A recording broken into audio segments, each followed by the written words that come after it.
हाय जमनी, कैसे हो? मैं बढ़िया हूँ, धन्यवाद। आप कैसे हैं? क्या मैं आपकी कुछ मदद कर सकता हूँ? मैं भी बढ़िया हूँ, धन्यवाद। हाँ, मैं जानना चाहता हूँ कि आप किस तरह के प्रश्न पूछ सकते हैं।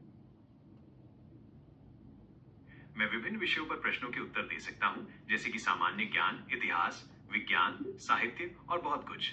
ये तो बहुत अच्छी बात है। क्या मैं आपसे कुछ सवाल पूछ सकता हूँ? जरूर, मैं यहाँ सवालों के जवाब देने के लिए ही हूँ। आप मुझसे कुछ भी पूछ सकते हैं। आप भारत के इतिहास के बारे में कुछ जानना चाहेंगे या किसी दूसरी सभ्यता के बारे में? भारत का इतिहास बहुत ही समृद्ध है। क्या आप प्राचीन भारत के बारे में जानना चाहेंगे या मध्यकालीन भारत के बारे में?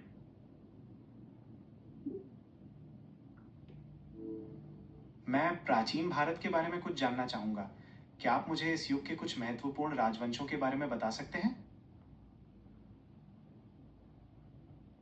प्राचीन भारत में कई शक्तिशाली राजवंश थे, जैसे कि मौर्य साम्राज्य, गुप्त साम्राज्य और चोल राजवंश। क्या आप इनमें से किसी राजवंश के बारे में विशेष रूप से जानना चाहेंगे? मौर्य साम्राज्य के बारे में कुछ बता सकते हैं? इसकी स्थापना किसने की थी और ये कब तक रहा? जरूर। मौर्य साम्राज्य प्राचीन भारत का एक बहुत शक्तिशाली साम्राज्य था।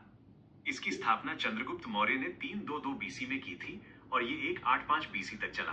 क्या आप इस साम्राज्य के बारे में कुछ और जानना चाहेंगे? ये जानकारी बहुत अच्छी है। क्या आप मुझे चंद्रगुप्त मौर्य के बारे में कुछ और बता सकते हैं? वो एक महान शासक थे, है ना? जी हाँ, चंद्रगुप्त मौर्य एक महान शासक थे। उन्होंने एक विशाल साम्राज्य स्थापित किया और उसे कुशलतापूर्वक चलाया। उन्होंने कला और संस्कृति को भी बढ़ावा दिया। क्या आप उनके शासनकाल के बारे में कुछ और जानना चाहेंगे? चंद्रगुप्त मौर्य ने अपने साम्राज्य का विस्तार किस तरह से किया? क्या आप इस बारे में कुछ बता सकते हैं? चंद्रगुप्त मौर्य ने एक विशाल सेना बनाई और अपने गुरु चाणक्य की कूटनीति का सहारा लिया। उन्होंने पहले पंजाब और फिर मगध पर विजय प्राप्त की। इसके बाद उन्होंने दक्षिण भारत की ओर रुख किया और धीरे धीरे अपने साम्राज्य का विस्तार किया। क्या आप उनकी विजयों के बारे में और जानना चाहेंगे? मैं इन्हें पिछले 40 मिनट से सुन रहा हूँ।